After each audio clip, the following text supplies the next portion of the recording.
Digplay.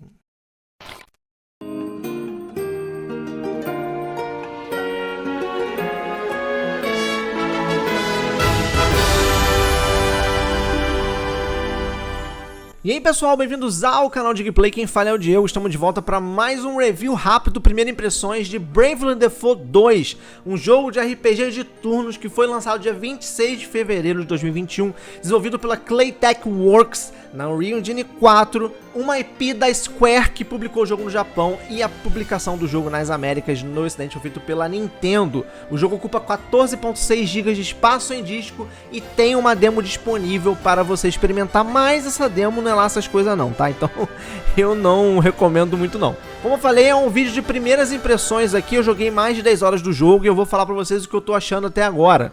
Eu sei que tem bastante gente em dúvida com esse jogo, principalmente por causa da demo catastrófica que foi lançada. Então vem comigo, porque a demo não quer dizer nada do jogo. Eu vou falar tintim por tintim o que eu tô achando até agora.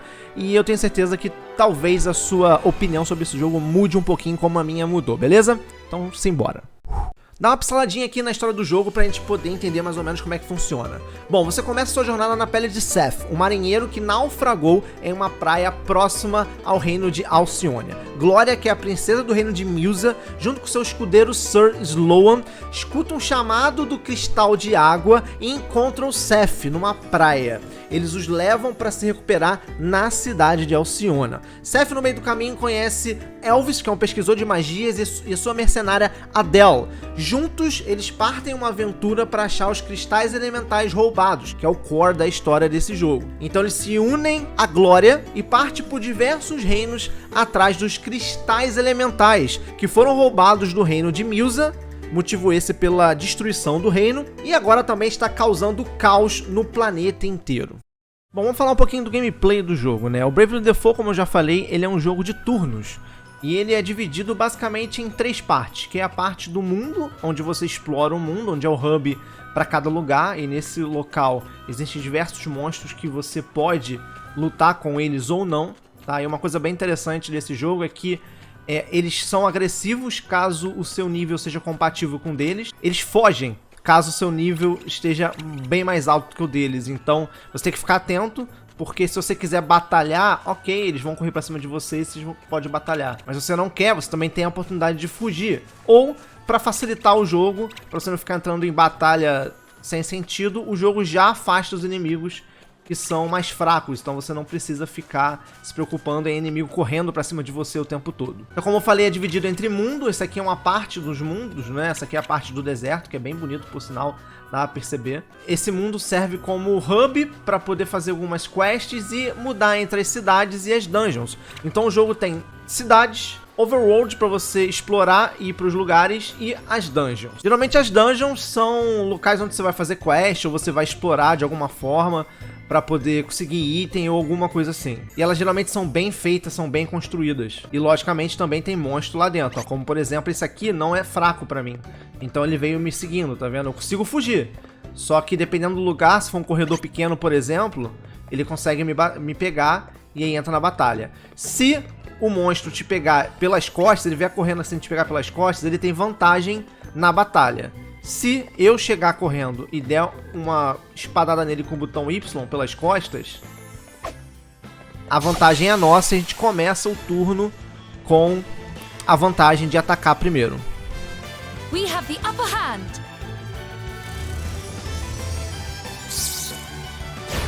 Let me see. Bom, falando do esquema da batalha, ele é bem intuitivo, ele tem uma parte já bem tradicional do RPG de turno normal e tem, claro, as diferenças do jogo em si. Bom, o que o personagem pode fazer? Algumas ações aqui é igual ao RPG tradicional, então você pode atacar, que seria o ataque físico ao inimigo, você pode usar itens, que aí é itens igual de Final Fantasy, como por exemplo Potion, High Potion, Phoenix Down, Éter, Mini Éter, Antídoto, enfim, é tudo baseado realmente na franquia Final Fantasy, tanto os itens quanto algumas outras coisas. E aqui nós temos alguns diferenciais, como por exemplo, Singing é a habilidade de cantar dessa minha personagem, porque ela tá com um job, ela tá com uma classe ativa, que ela é classe de bardo, né? Ela é uma cantora, então as habilidades dela de canto vão ajudar na batalha. E ela também tem White Magic, porque esse jogo trabalha com job e subjob, ou seja, trabalho, classe e subclasse. que eu vou falar um pouquinho mais pra frente. Então eu posso usar tanto habilidades de canto quanto habilidades de magia branca, como se fosse de clérigo, né? Isso aqui, ok, normal, todo RPG tem. A diferença é que no Bravely Default você pode usar duas classes, nada que outros RPGs já não tenham feito anteriormente, tá? Mas a grande diferença aqui do Bravely Default 2 é a opção Brave e a opção Default. Por quê? Porque nesse jogo, mesmo sendo tradicional, cada um usa a sua ação do turno, aí vai pra cada personagem, depois vai pros inimigos e volta. Você tem o esquema dos Brave Points, que são os BP. Como é que funciona? Você pode utilizar até 4 Brave Points por turno, ok? E quando você utiliza a opção Default, basicamente seu boneco fica naquela posição de defesa, como se você escolhesse a opção de defesa no RPG normal, só que ele acumula um Brave Point. Ou seja, você não faz nada, você só se defende e acumula um Brave Point. Já a opção Brave, você gasta Brave Point, ou seja, num turno você pode usar mais de uma ação caso você tenha mais de um Brave Point, ok? Só que qual é o grande esquema de Bravely Default 2? É que você não precisa ter Brave Point para poder usar Brave Point. Você pode, entre aspas, pedir emprestado e ficar devendo. Por exemplo, a Glória, que é a personagem que está selecionada aqui, ela só tem um Brave Point. Então, na teoria, eu só posso usar uma ação. Eu só posso atacar, ou usar uma habilidade de canto, usar uma habilidade de magia, de cura, um item, ou usar o default para poder acumular um Brave Point. Então, eu só posso usar uma ação, ok? Mas a partir do momento que eu aperto o R, eu gasto um Brave Point. E aí você vai perceber que a Glória, ela tava de 1 Brave Point para 0. E aí eu aperto de novo, ela vai ficar com menos 1. Aperto de novo, ela vai ficar com menos 2. A gente entrou na batalha, nessa batalha aqui, já com um Brave Point cada um. Por quê? Porque a gente entrou pelas costas do inimigo já batendo. Então quando você faz isso, você ganha a vantagem de ter um Brave Point a mais. Se fosse uma batalha normal, a Glória estaria com menos 3 Brave Points. Porque ela só teria aquele Brave Point para poder usar daquele turno atual. Só para intensificar essa parte dos Brave Points, eu entrei aqui numa batalha onde eu não abordei o inimigo pelas costas ou batendo nele, foi de frente. Então eu começo com meus Barrel Points zerados. Então se eu for pedir emprestado Brave Point, eu vou ficar negativo 3. Então eu vou ficar com Seth 3 rodadas sem jogar. E aí o que acontece? Como ela tá com menos 2 ali, se eu fizer isso, se eu usar 4 ações, ela vai ficar com menos 2 de Brave Points. Isso quer dizer que ela vai ficar 2 turnos sem agir, porque ela pegou emprestado 2 Brave Points e aí ela não vai poder jogar até ela conseguir um Brave Point. Porque tradicionalmente, a cada rodada, a cada turno que se passa, você ganha um Brave Point. Então ela vai usar aqui 4 ações, mas como ela vai ficar 2 negativos, nas próximas 2 rodadas ela não vai fazer ação nenhuma, só na terceira ela vai poder usar. Então esse é o grande diferencial de Bravely Default. Além do ataque normal, Bravely Default, itens e cada ação específica de acordo com os seus jobs, com a sua classe e subclasse, existe o ataque especial. Esse ataque especial você vai pegando conforme você vai jogando o jogo, cada personagem vai ganhando o seu ataque especial. Esse aqui, por exemplo, do Seth, por causa do job que eu tô usando, que é um job de um guerreiro de escudo, esse especial aqui ele vai dar uma grande porrada lá de terra que vai dar um dano massivo e ao mesmo tempo vai me dar 30% de defesa para o time inteiro. Então, esses ataques especiais ele acontece de acordo com o uso das ações do job ativo que você tá. Por exemplo, ele tá com um job ativo de um herói, então eu preciso usar as skills de herói 12 vezes na batalha para que essa barra de esse ataque especial seja ativado e eu consiga utilizar esse especial. It's my time to shine. May the earth engulf you. That was a good one. Our voyage isn't over yet. E logicamente esse ataque especial é um ataque bem forte e aquele bicho fugiu. Ele é um bicho especial. Enfim, vocês vão encontrar com ele no meio do caminho e vão entender. Além disso, você pode apertar o X no meio da batalha para poder verificar quais são os inimigos que você está enfrentando, qual é a fraqueza dele, qual é a família de monstros que ele faz parte.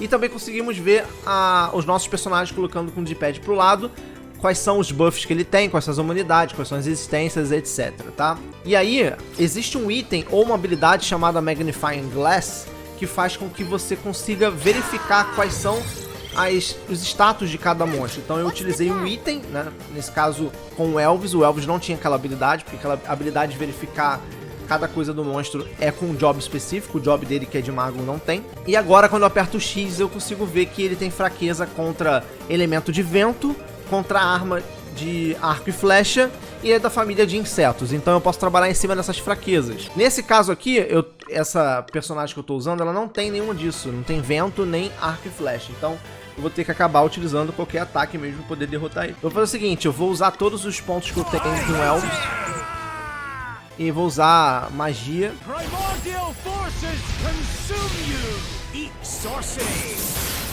Eat sorcery!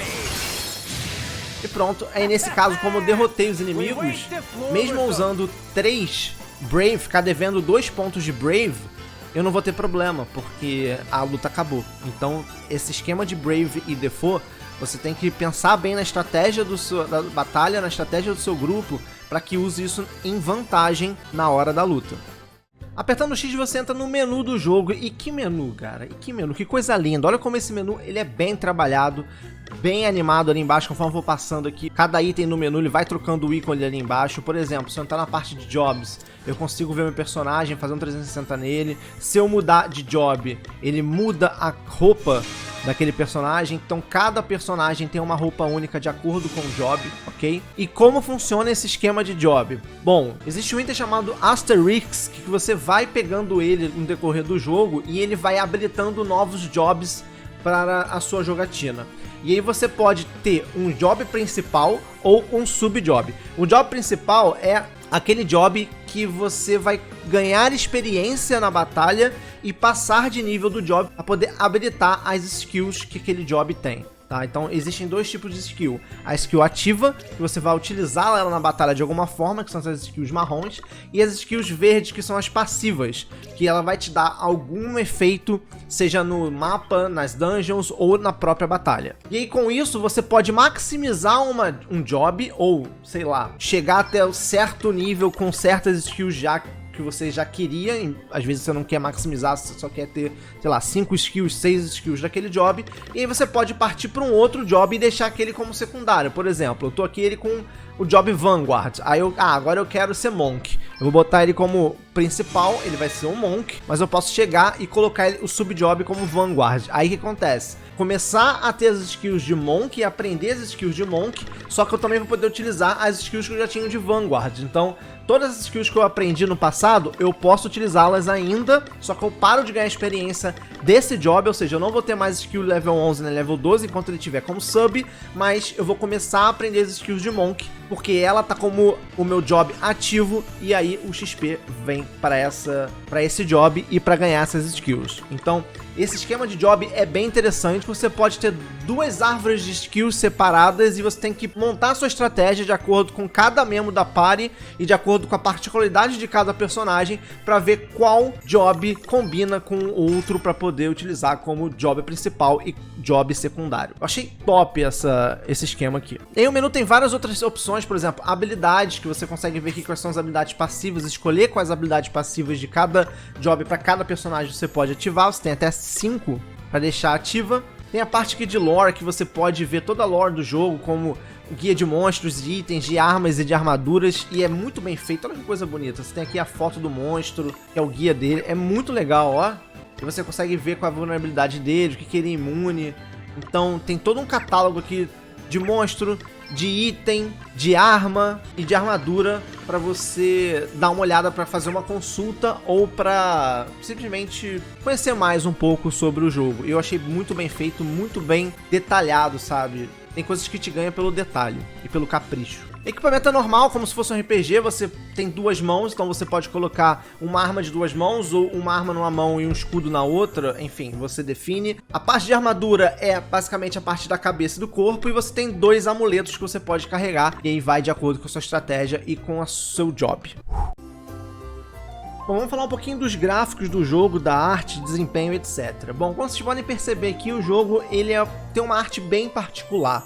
Ele é um jogo totalmente 3D, mas as texturas das cidades, por exemplo, é como se fosse desenho à mão.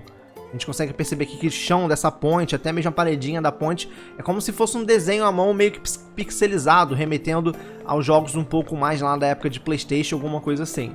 tá? Então você percebe que é proposital. Eles colocaram as texturas dos ambientes da cidade, como casas, castelos, etc., feita dessa forma, como se fosse um desenho à mão pixelizado. Então a gente tem uma mistura aqui, uma quebra meio de paradigma, tendo um jogo completamente 3D, com personagens bem modelados, texturas bem feitas, com todo esse visual meio retrô das cidades. Já quando você vai para fora das cidades, no mapa aberto, já não pega mais esse efeito de desenho feito à mão pixelizado e o ambiente é bem bonito. Vocês viram já a parte do deserto, essa aqui é a parte já mais verdejante, né? Tem a parte de praia aqui, deixa eu ir para essa parte de praia, que é bem bonito. O jogo tem esse lance de dar aquele blur no fundo para poder dar aquela impressão de distância e tanto a parte de textura quanto a parte de visibilidade, o jogo não fica embaçado, borrado, como se a textura tivesse baixa, como se a resolução tivesse baixa. Não, pelo contrário. As texturas desse jogo e a resolução desse jogo no modo dock, eu não sei se está em 1080, eu diria que estaria por volta de 900p, alguma coisa assim. Mas tá bem satisfatório, tá bem bonito. A única coisa que a gente percebe bem é um serrilhado no modo dock, caso você jogue assim, olhando bem de perto pro jogo. Somente quando tá meio afastado assim do foco, né? Quando os personagens não estão bem perto. Mas quando você entra numa batalha, alguma cutscene assim, por exemplo, de batalha, dá pra perceber que não fica tão serrilhado assim. E dá pra ver também a qualidade das texturas. Como por exemplo, deixa eu fazer uma ação aqui da Glória, que vai aproximar, e aí ela percebendo o gráfico tá bem bonito, os efeitos de iluminação, etc. Estão bem legais, estão bem satisfatórios. Eu gostei bastante do gráfico e da parte artística desse jogo. Só que nem tudo são flores na parte da dock. O jogo tem um pequeno problema técnico de desempenho, porque acredito na tentativa de colocar o máximo de textura e resolução para poder o jogo ficar bem bonito. Isso custou um pouco tecnicamente na questão de desempenho. Em diversos momentos a gente tem alguns engasgos na hora de você, por exemplo, abrir o menu, vou abrir aqui o menu, ele dá uma engasgada e vem. Aí quando você vem aqui, entra no Option, a mesma coisa, ele dá uma engasgada. Quando eu peço pra salvar, vou salvar em outro slot aqui, ó. Ele salvou e na hora de voltar tudo, ele dá aquela engasgada. Então, várias vezes, essas engasgadas acontecem em transição de cena, quando você entra no menu e às vezes na própria batalha. E o loading, eu acho o loading um pouco grande quando você vai transicionar de cena, por exemplo. Deixa eu ir até a cidade pra mostrar pra vocês. Ó, tô aqui no mapa, vou entrar na cidade e ele vai ter um loading. E aí fica ali o load passando. É uma coisa que atrapalha, é uma coisa que incomoda. Olha, incomodar me incomoda um pouco, mas não me atrapalha no decorrer do jogo não, tá? Nesse caso aqui até que foi rápido, mas tem loads de cidade que fica bem devagar. Ó, um exemplo aqui, ó, tô aqui fora, vou entrar na cidade, aí eu tenho que esperar um loading pra poder entrar na cidade, aí fica aí o tempo. Bom que eles dão umas dicasinhas enquanto isso, né? Beleza, o load terminou da cidade, agora eu quero ir pra outra cidade. Eu vou falar com esse cara aqui, vou botar na outra cidade, vamos lá, mais um load. E aí esse load vai ser um pouquinho maior, você vê que até pra aparecer lá a dica, ele foi um pouco maior pra poder transicionar de cidade, né? Beleza, aí eu tô fazendo aqui a transição, vamos esperar mais um pouquinho. Olha como é que o load é maior. Beleza, só que aí ele não me traz pra dentro da cidade, ele me trouxe na área aberta. Eu quero entrar na cidade, mais um load pra poder entrar na cidade. Então, entenda que não é só a questão do tempo do load, é que tem muito loading de uma cena pra outra. E, por exemplo, eu saindo no campo aberto de um reino pra poder ir pro outro reino, olha quantos loads eu tive até chegar aqui, entendeu? Mais uma vez, não é algo que deixa o jogo injogável, só que de vez em quando realmente atrapalha. Quanto ao modo portátil, galera, eu não vou nem colocar ele aqui, porque eu tentei gravar e não dá pra mostrar o que eu queria dizer. Bom, o modo portátil, ele tem uma resolução mais baixa do que o modo dock, obviamente, né? Só que você percebe muito mais o serrilhado e algumas coisas perdem um pouco de definição no modo portátil, infelizmente, tá? Mas em contrapartida, essas falhas técnicas de engasgos, de travamento, alguma coisa assim que acontece de vez em quando no decorrer do jogo, não acontece no modo portátil. Então, o jogo ele tá mais estável, ele não tem tanta travadinha, tanto engasgo no modo portátil, eu não senti nenhum, pra falar a verdade. Mas, em compensação, a parte visual do jogo é um pouco mais debilitada para poder rodar bem no modo portátil. Tá, mas o que eu tô achando até agora? Enfim, como eu falei, isso aqui é um review express, entre aspas, são primeiras impressões. Eu tô, basicamente, com mais de 12 horas de jogo. Aqui, ó, vou mostrar esse save aqui, que é o save que eu tô jogando de fato. Esse aqui eu deixei um pouquinho antes para poder fazer as capturas, isso aqui foi também um save a mais aqui que eu fiz junto com vocês agora, tá? Então, ó, eu tô com 12 horas e 20 de save, tá? De jogo tem muito mais do que isso, porque eu já fiquei aqui nos chefes que eu demorei um tempinho. O último chefe eu demorei 1 hora pra passar dele. Então eu tenho de save 12 horas e 20 minutos. O que eu posso dizer dessas 12 horas e 20 minutos é que eu curti bastante o jogo. Eu acho que quem gosta de jogos de RPG da época lá de Super Nintendo, de PlayStation, jogos de RPG raiz, de turno, é a adaptação assim perfeita, porque é uma diferença entre a adaptação do jogo de RPG de turno para os jogos da atualidade, como por exemplo um Final Fantasy VII Remake, que foi uma adaptação assim pra mim perfeita entre RPG de turno e Action RPG, e adaptação de jogos de como eram no passado e como eles podem ser agora para poder satisfazer aquele público que gostava dos RPGs daquele estilo lá atrás, né? Então Bravely Default é esse tipo de RPG. Os gráficos foram renovados, a jogabilidade se mantém a mesma, com, logicamente, os recursos únicos que Bravely Default tem, e o charme daquele jogo um pouco mais simples visualmente, mas com uma arte lindíssima, que agrada demais, e todo o esquema de gameplay, dificuldade. Eu tô curtindo bastante Bravely Default. A história, que eu acho que ela poderia ser um pouco mais profunda, eu achei ela um pouco bem rasa, pra ser sincero, assim, as coisas que acontecem, os plots são interessantes, mas a história por si só é bem simples, não é nada ultra, mega, hiper mirabolante como um Chrono Trigger da vida, ou um Final Fantasy VII mesmo.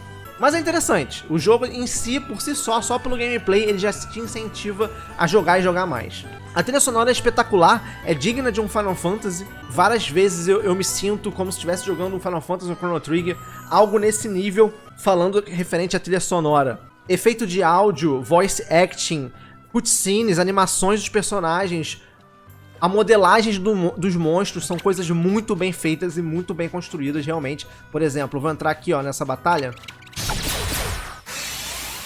E aí você já pode ver que esse início de musicazinha, tá vendo? A música em si, o ritmo da música é muito parecido com quando você entra na batalha em um Final Fantasy.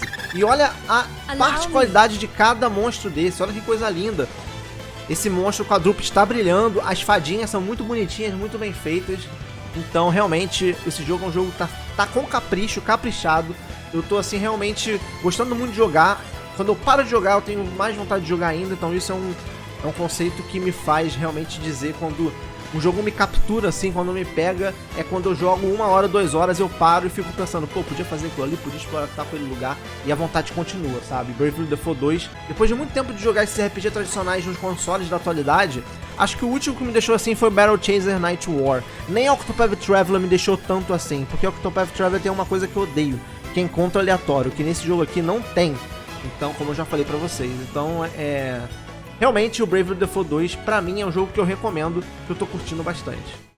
Então é isso, galera, espero que vocês tenham curtido aí esse review do Primeiras Impressões de Bravely Default 2. É que eu falei, o jogo tem uma demo disponível, mas a demo é muito ruinzinha, muito fraca, eu não joguei, todo mundo reclamou dela. Então eu não aconselho muito vocês pegarem essa demo não. Caso vocês gostaram desse review, se interessaram pelo jogo e queiram comprar, o lugar mais barato pra você comprar na atualidade é na nuvem. Lá pela nuvem você consegue colocar o cupom BRAVELY30, ganhar R$30 de desconto no preço do jogo. Você vai ganhar cashback na nuvem e cashback quando resgatar o jogo na eShop do seu Nintendo Switch. Então vale super a pena aproveitar esse jogo pelo desconto da nuvem. R$30 de desconto, cashback na nuvem, cashback na Nintendo. Então é o melhor local para você comprar agora. É o lugar mais barato no mundo inteiro para você adquirir Bravely Default 2, beleza? Dá aquele like maneiro, se inscreve no canal se não é inscrito, compartilha com todo mundo esse vídeo aqui pra galera saber um pouco mais de como tá Bravely Default 2. Me segue nas redes sociais, @canaldigplay. Vou ficando por aqui, até o próximo vídeo. Valeu, fui!